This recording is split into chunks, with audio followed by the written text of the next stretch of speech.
नई आर्थिक नीति में आर्थिक सुधारों की बढ़ती गति के अंतर्गत वर्ष 1996 में केंद्र सरकार ने गरीबी उन्मूलन और आर्थिक विकास को सर्वोच्च प्राथमिकता दी और आर्थिक सुधारों को कुछ फेरबदल के साथ जारी रखने, गरीबी और आवास की समस्या को वर्ष 2005 तक समाप्त करने का लक्ष्य निर्धारित किया गया और अर्थव्यवस्था में आधारभूत क्षेत्रों में विदेशी निवेश को प्रोत्साहन देने, सार्वजनिक उपक्रमों के शेयरों की बिक्री जारी रखने और बीमा क्षेत्र निजी और विदेशी कंपनियों के लिए खोलने और विश्व व्यापार संगठन का सदस्य बने रहने की घोषणा की। और उस समय केंद्र सरकार ने 7% विकास दर का लक्ष्य रखा और 5 साल में कृषि क्षेत्र का ऋण दुगना करने और औद्योगिक क्षेत्र में निजी तथा विदेशी पूंजी निवेश बढ़ाकर विकास दर 12% करने की बात कही गई। और जो सार्वजनिक उपक्रम हैं जो कि लगातार घाटे में चल रहे थे, सार्वजनिक उपक्रमों को अब घाटे में नहीं चलने दिया जाएगा और गैर जरूरी क्षेत्रों में जो सार्वजनिक उपक्रम है वो जारी नहीं रखे जाएंगे। और नई आयात निर्यात नीति में 20 वर्षों के अंतराल बाद जो तटकर आयात है उसको फिर से चालू किया गया और घोषणा पत्र में कृषि पर विशेष जोर दिया गया। इससे विश्व बाजार में भारतीय जो कृषि है उसकी प्रतिस्पर्धात्मक क्षमता बढ़ेगी। कृषि क्षेत्र में आधुनिकीकरण वास्ते पशुधन के लिए जैव तकनीक और कृषि उत्पादों के प्रसंस्करण के लिए कोल्ड स्टोरेज में निवेश से उत्पादन वृद्धि होगी, जिससे निर्यात भी बढ़ सकेंगे। निम्न वरीयता वाले क्षेत्र में बहुराष्ट्रीय कंपनियों के प्रवेश को रोकने के लिए आयात लाइसेंस और निवेश नियमन के जरिए अनौपचारिक नियंत्रण काम लिए गए। और अर्थव्यवस्था में विकास दर को बढ़ाने के साथ साथ लोगों के जीवन स्तर को सुधारने के लिए भी प्रयत्न किए गए।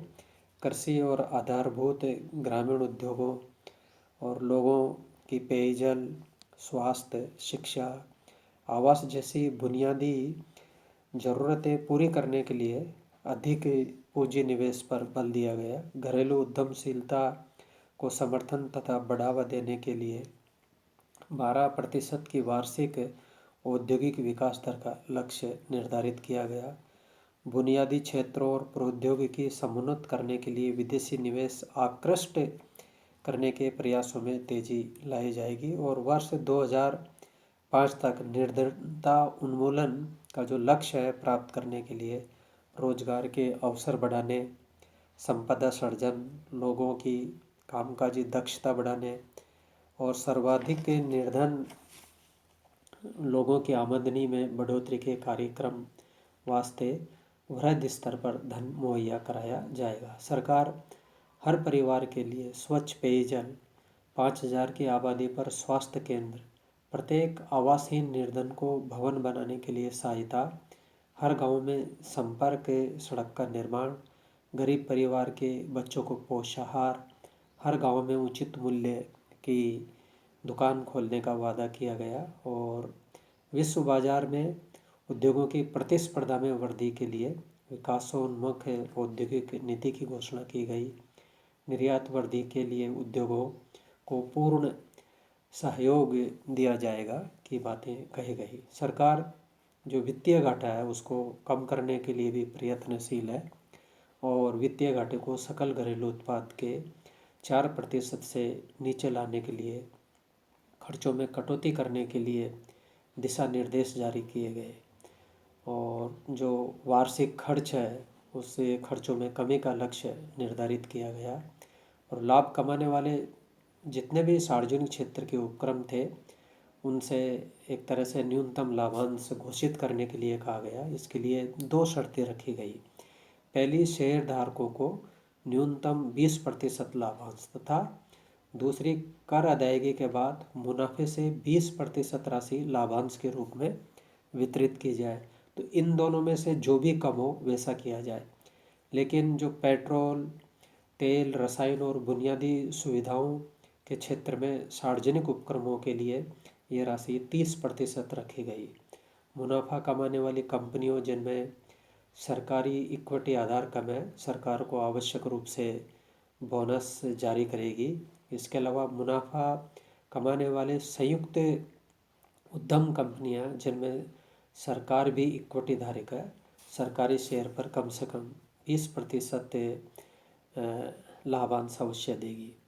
और केंद्र सरकार ने 1996 में पूंजी बाजार को बढ़ावा देने के लिए कई रियायतों की घोषणा की। म्यूचुअल फंड में निवेश पर पूंजी लाभ सीमा बढ़ाने, ब्याज आय पर छूट बढ़ाकर 15,000 रुपये करने, शेयर और ऋण पत्रों पर व्यक्तिगत ऋण सीमा 10 लाख रुपये कर दी गई।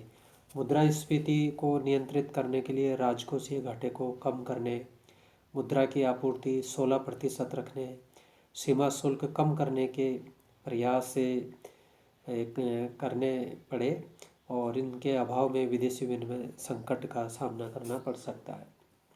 आर्थिक विकास की गति को तेज करने के लिए विदेशी पूंजी निवेश की आवश्यकता है और विगत वर्षों में पूंजी निवेश में हालांकि वृद्धि हुई, किंतु विश्व के अनेक देशों की तुलना में भारत में पूंजी निवेश कम हुआ है और देश की अर्थव्यवस्था में क्षेत्रीय विषमता में वृद्धि हुई है। भारतीय उद्यमी बहुराष्ट्रीय कंपनियों की प्रतिस्पर्धात्मक स्थिति में नहीं है, अतः विदेशी निवेश चयनित क्षेत्रों में होना चाहिए ताकि भारतीय उद्यमियों के हितों पर कोई प्रतिकूल प्रभाव नहीं पड़े।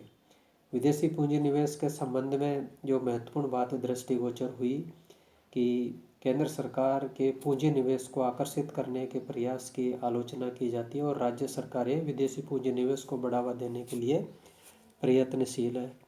तो इस तरह की जो प्रवृत्ति है पूंजी निवेश के मार्ग में बाधक होती है। और भारत विश्व का बड़ा बाजार है, यहाँ सस्ता श्रम मौजूद है, बेशुमार प्राकृतिक संपदा है।